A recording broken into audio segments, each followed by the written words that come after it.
Hello बच्चों, आप सभी लोगों का फिर से स्वागत करते हैं नियम कानून के प्लेटफॉर्म पे, जिसका ऑब्जेक्टिव है आप सभी तक देश विदेश के कानून की जानकारी पहुंचाना एवं उनसे रिलेटेड केसेज को डिस्कस करना।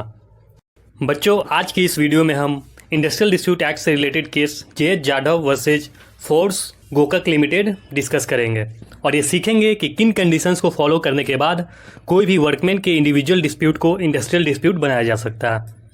तो आइए देखते हैं इस केस को। लेकिन अगर अभी तक आपने हमारे इस चैनल को सब्सक्राइब नहीं किया है तो जल्दी से कर ले, ताकि आगे आने वाले सारे अपडेट्स आप तक रेगुलर सही टाइम पे पहुंचते रहे। तो अब देखते हैं इस केस को।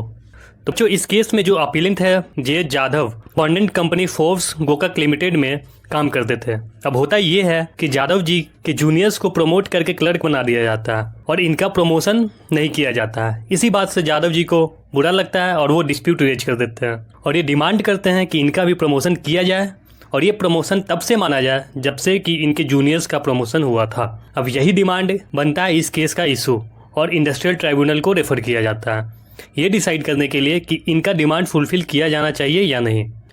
अब रिस्पोंडेंट ट्राइब्यूनल के सामने पहले तो अपीलेंट जाधव प्रमोशन रोकने की वजह अपीलेंट के पास मेरिट का ना होना बताती है और साथ ही ये कंटेंशन रेज करती है कि अपीलेंट का individual dispute section 2K of industrial dispute act 1947 में दिए गए इंडस्ट्रियल डिस्प्यूट के डेफिनेशन के अंदर नहीं है, क्योंकि इनके इंडिविजुअल डिस्प्यूट को ना तो किसी सब्सटेंशियल नंबर ऑफ वर्कमैन के द्वारा सपोर्ट किया जा रहा था, ना ही किसी मेजॉरिटी ट्रेड यूनियन के द्वारा रिप्रेजेंट किया जा रहा है। मतलब रेस्पोंडेंट का ये कहना था कि जो ट्रेड यूनियन अपीलेंट के केस को सपोर्ट कर रही है वो एक मेजॉरिटी यूनियन नहीं है और किसी भी इंडिविजुअल डिस्प्यूट को इंडस्ट्रियल डिस्प्यूट बनाने के लिए ये जरूरी है कि उस इंडिविजुअल डिस्प्यूट को मेजॉरिटी यूनियन के द्वारा रिप्रेजेंट किया जाए। लेकिन फिर भी ट्राइब्यूनल इन सारे कंटेंशंस को रिजेक्ट करती है, अपीलेंट के हक में फैसला सुनाती है और रिस्पोंडेंट को ये आदेश देती है कि अपीलेंट का प्रमोशन कर दिया जाए। अब इस डिसीजन से अग्रीव्ड होकर रिस्पोंडेंट इसे हाई कोर्ट में चैलेंज करते हैं थ्रू अ रिट पिटीशन, जो कि डिसमिस कर दी जाती है। फिर रिस्पोंडेंट के द्वारा हाई कोर्ट के डिवीजन बेंच के सामने अपील करने पर हाई कोर्ट इस पिटीशन को एक्सेप्ट कर लेती है और डिसीजन भी रिस्पोंडेंट के फेवर में ही देती है, इस ग्राउंड पर कि अपीलेंट के डिस्प्यूट को यूनियन के द्वारा बिना किसी रिजोल्यूशन को पास किए हुए सपोर्ट किया जा रहा है और इसीलिए अपीलेंट के इंडिविजुअल डिस्प्यूट सेक्शन 2K में दिए गए इंडस्ट्रियल डिस्प्यूट के डेफिनेशन से बाहर है। बच्चों, इस डिसीजन से अपीलेंट फिर अग्रीव्ड हो जाते हैं और सुप्रीम कोर्ट में अपील करते हैं। सुप्रीम कोर्ट के सामने यही इशू होता है कि क्या ये डिस्प्यूट जो अपीलेंट के द्वारा रेज किया गया है वो एक industrial dispute with in section 2K of industrial dispute act है कि नहीं। सुप्रीम कोर्ट अपीलेंट के फेवर में डिसीजन देते हुए ये अपील अलाउ कर देती है और कहती है कि अपीलेंट का डिस्प्यूट एक इंडस्ट्रियल डिस्प्यूट है। इस डिसीजन के पीछे का कारण supreme court workman versus Dharampal Premchand case के ऑब्जर्वेशन को रेफर करते हुए कहती है कि किसी भी वर्कमैन के इंडिविजुअल डिस्प्यूट को section 2K of industrial dispute act में दिए गए इंडस्ट्रियल डिस्प्यूट के स्कोप में आने के लिए सिर्फ 2 कंडीशंस को फुलफिल करना जरूरी है। पहला ये कि वो इंडिविजुअल डिस्प्यूट वर्कमैन के एम्प्लॉयमेंट या नॉन एम्प्लॉयमेंट से रिलेटेड है।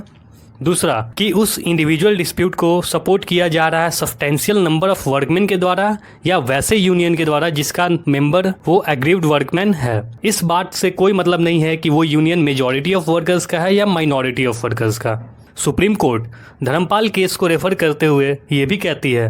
कि एक यूनियन किसी दूसरे इस्टेब्लिशमेंट में भी डिस्प्यूट रेज कर सकती है अगर वो यूनियन उस इस्टेब्लिशमेंट के वर्कमैन को सफिशिएंटली रिप्रेजेंट कर रही है। नेक्स्ट बात, सुप्रीम कोर्ट हाई कोर्ट के रीजनिंग को गलत बताते हुए ये कहती है कि किसी भी यूनियन के द्वारा किसी इंडिविजुअल डिस्प्यूट को सपोर्ट किया जा रहा है या नहीं प्रूव करने के लिए रिजोल्यूशन का ही पास होना जरूरी नहीं है, बल्कि और भी दूसरे डॉक्यूमेंट से प्रूव किया जा सकता है। तो इन्हीं सारी बातों को ऑब्जर्व करते हुए सुप्रीम कोर्ट इस अपील को अलाउ कर देती है। अब आइए जल्दी से इस केस को कंक्लूड करते हैं और जानते हैं कि हमें इस केस से क्या सीखने मिला। सबसे पहली बात, वर्कमैन के इंडिविजुअल डिस्प्यूट भी इंडस्ट्रियल डिस्प्यूट बन सकती है अगर ये डिस्प्यूट उस वर्कमैन के एम्प्लॉयमेंट या नॉन एम्प्लॉयमेंट से रिलेटेड है और साथ ही उसे उस यूनियन जिसका वो मेंबर है के द्वारा या फिर other substantial number of workman के द्वारा सपोर्ट किया जा रहा है। दूसरी बात कि डिस्प्यूट को सपोर्ट करने वाली यूनियन मेजॉरिटी ऑफ वर्कर्स का है या माइनॉरिटी ऑफ वर्कर्स का, इससे कोई फर्क नहीं पड़ता। तीसरी बात, इस बात का प्रूफ कि क्या कोई यूनियन उस इंडिविजुअल डिस्प्यूट को सपोर्ट कर रही है या नहीं सिर्फ रिजोल्यूशन पास करवाना ही नहीं है, कोई भी डॉक्यूमेंट्स इसके रिगार्डिंग दिया जा सकता है। लास्टली ये कि कोई भी यूनियन किसी अदर इस्टेब्लिशमेंट के वर्कर्स का डिस्प्यूट रेज कर सकता है अगर उस इस्टेब्लिशमेंट के सफिशिएंट वर्कर्स इस यूनियन के मेंबर्स हैं तो बच्चों आई होप कि आपको ये सेशन अच्छा लगा हो और इस केस को आप आसानी से समझे होंगे। Thank you and subscribe to get more such content.